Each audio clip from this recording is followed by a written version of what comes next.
This is part 2 of the Introduction to Qualitative Research PowerPoint for health science students or professionals. This recording is created in April 2017 by Masa Sasagawa, copyright reserved, but you may distribute freely for educational purposes. Please notify me.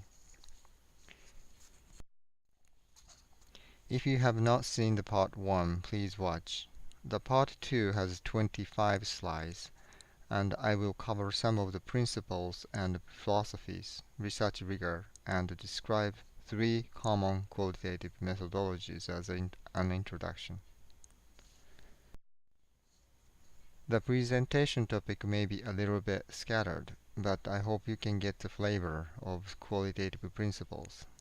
As necessary, please repeat watching the video. As mentioned elsewhere, being humble about your absolute beliefs and being humble about your ability to know the answer seems an important attitude in qualitative research. So do not be arrogant. Perform reality check not alone but with other people whom you can respect their opinions. I am not an expert in philosophy, so I apologize for simplifying the topic. For this presentation, I think 3 key philosophical facets are important. They are ontology, epistemology, and axiology. Ology is the study or inquiry about something. Ontology asks a question about reality. What is reality? Epistemology asks about knowing. How do you know what do you know? Axiology asks about values. What is important to you? When you analyze data, put yourself into someone's shoe. You may need to think of what this person's reality, what does this person know, and what is important to him. Otherwise, you may not be able to extract the essence of qualitative data. If you and your research colleague have a different basis on reality, you will interpret data differently. If you have a particular beliefs that your colleague do not have, you will interpret data differently. If you have a negative thoughts about reality, you may see the data negatively. These are all your biases, but you may not realize until another researchers come around and give you a completely different or opposite view. I normally appreciate when different views suggested by another researchers because this is an opportunity for me to think in different perspective. Technicality of what you're going to do when you have researchers end up in mutually exclusive cause or opinions will not be discussed right now. At this point, I want you to know a different ontology may end up in different coding. Maybe epistemology is not so important when you are measuring biological markers or reactive behaviors. Epistemology describes how the cognitive schema is changed and influence research participants as well as researchers. Knowing how the research participants determine what he know may influence your interpretation of data of intentionality. Epistemological view influence you too. Assume you perform coding once and do it again week later. You may have life-changing experience. The second time you code, you may see the data differently. A new code may come up as a result. This is my take of an axiology. In psychology, we call synchronicity when a meaningful coincidence occurs. However, who determines the meaningfulness is you. Maybe synchronicity is happening more frequently than you realize it, but these coincidences do not register in your consciousness because it is not important to you. So what is important or meaningful to you, or what you put value in your conscious mind influences coding. To become a good qualitative researcher require to be humble and to accept the possibility of other realities or interpretation of data. I try to be fair as neutral as possible, but I know I'm not. especially when I have a conflict of interest or favored bias. I may justify what I think or do. It happens consciously or subconsciously, and it is a moral and ethical issue as a researcher. This is one of the reasons why I recommend having a good mentors. But here's another concern. When I emphasize too much about being humble, I am becoming arrogant about being humility. Just like if non-attachment is emphasized too much in meditation, it becomes attached to the concept of non-attachment. All I can say is you will get it when the concept fits to you. When considering how qualitative research exists, I say that is not completely objective. Actually, that is okay because qualitative research exists as being hard or interpretive. A famous philosophical question of a free tree falling in the woods and no one was there to listen. Did the falling tree make a sound? Probably it did, but no qualitative data generated if no one was there. Data are materialized for analysis when there is somebody interpreted.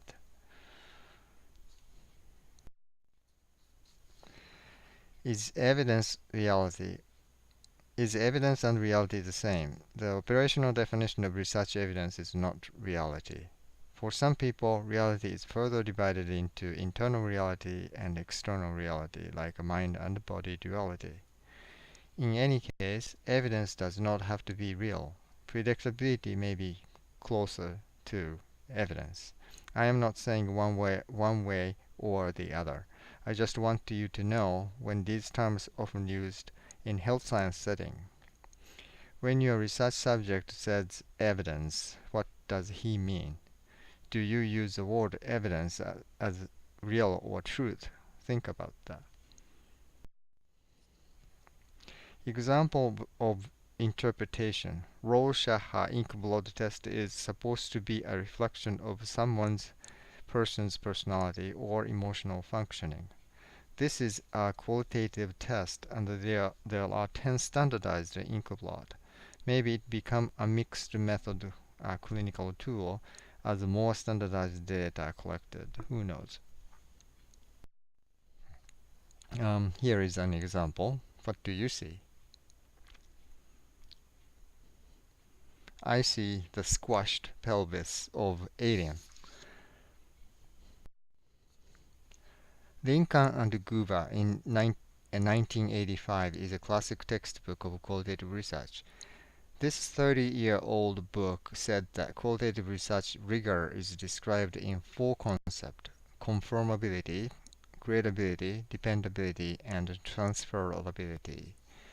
Techniques in qualitative research are listed under each of the four concepts, but they do not distinctly belong under each. More or less, it enhances all four components of rigor. So do not think, for example, an audit trail only enhances conformability. It also enhances credibility and dependability. Transferability is analogous to the external validity. Member check is to verify the code, theme, or summary extracted from the data by asking the source. Reflexivity is for a researchers to know the lack of objectiveness and the data are a reflection of the researcher. Bracketing is for the researchers to consciously put aside his own issues or agenda in phenomenology.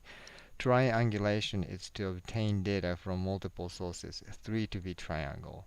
Saturation of data is to make prolonged engagement or persistent observation to see there is no new data or new information coming from the source. Saturation of coding is using multiple researchers or repetitive interpretation. Saturation is reached when there is no more new information coming out. Thickening of description is what you do after saturation is reached. This is an example process of a thickening description. Semantic analysis is the analysis of the syntax structure, phrases, paragraph, or sentences. It may be superficially thickening the description. Latent semantic analysis or natural language processing is to consider in what context this being said or why it is said. Semiotic analysis is the study of sign and the signing processes, metaphor, symbolism, and often adding culture relevant interpretations. All these are examples of techniques to thickening the qualitative descriptions. From Crosswell's textbook, the first three methodologies will be discussed. Phenomenology is a distinct discipline of philosophy. In qualitative study, researchers try to understand the structure of the phenomena under study with the subject perspectives. Qualia is the internal and subjective component of senses and perceptions, arising from stimulation of the senses by the phenomena of study. Usually focus on some sort of experiences and 10 to 15 purposive sampling, and gather data by various methods: interview, focus group, observation journal, patient file, letters, questionnaire, so forth, and to find what these people commonly experienced. There are two types of qualitative phenomenology methodologies.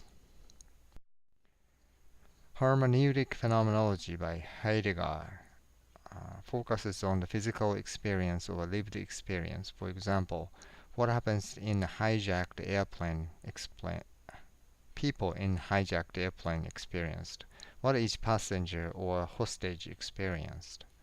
The other one is called transcendental phenomenology by Harzel and Mustaka. This one focuses on what that experience did to the person, or how a person construed the environment as a result of experience. For example, not only lived experience of the passenger of a hijacked airplane, but also what that experience did to the hostage. A term, hermeneutics, came from the phenomenology. Hermeneutics is the study of a human cultural activity as a text with the view toward interpretation to find intended or expressed meaning. Oftentimes it refers to the study of a script or the Bible.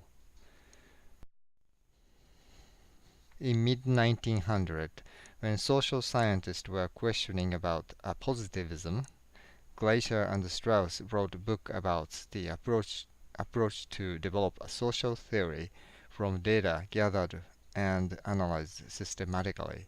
This approach is called grounded theory and may involve data gathering procedures such as observation, interview, and textual analysis.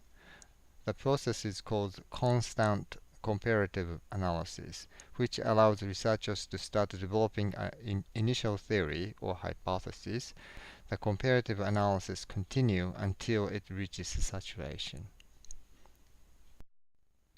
The first step is open coding, which is segmenting and grouping initial data.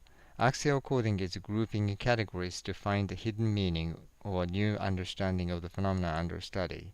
The grouping is further organized to generate a coherent understanding, which is selective coding. Grounded theorists may disagree, but to me it is like a police investigation that starts from evidence, interviewing witness, gathering information, and going back to the built-in board of the police station, then going more sampling, more interviewing, background check, member check, until the investigator satisfies to convict the criminal. That is saturation. But as you can see, your own philosophical preference, perspective about the phenomena under study will greatly influence the conclusion of your theory. Again, try to be as fair as possible as a qualitative researcher. As earlier example discussed in phenomenology was the lived experience of the hostage of a hijacked airplane. Ethnography studies a group of people. Ethnography studies a group of people who experience the same phenomena under study. It is lenient for personal bias because ethnography is often used by the researchers who belong to the group or that share the same identity. For example, I am an Asian. I can do Asian immigrant experience in Trump administration, which may be different from Hispanic or Islam. Reeves categorized ethnography into three, but this is not set on stone. My point here is the method is evolving. A virtual ethnography is something new to me. The purpose of ethnography is to provide rich, holistic insight into people's view and actions, as well as the nature of the location they inhabit through the collection of detailed observations. If you go deeply into the lives of the particular group, it becomes an indigenous ethnography, which is an area of study by anthropologists. When the researcher ends up living with these indigenous people, it becomes an indigenous autoethnography, where your personal bias will emerge into new insight, which cannot be extracted when you are seeing the culture from outside. So the personal bias in this case is not a bad thing. It is a part of the research methodology and provide a new insight. For example, Strauss, the same guy in grounded theory, studies the management structure of a psychiatric hospital to find the interaction and hierarchical order among managers, clinicians, and the patient. In 1960s, psychiatric patients are maltreated and labeled social outcast. These studies might have helped bring equitable treatment for those patients.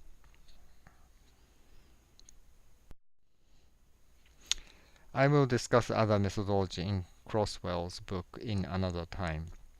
Content analysis and the Q methodology are other common methodologies which can easily slip into quantitative research. Questions and comments will be appreciated. Please kindly point out mistakes and ambiguities. I do not think I have a big ego, but I appreciate courtesy and kindness during criticism. Happy learning.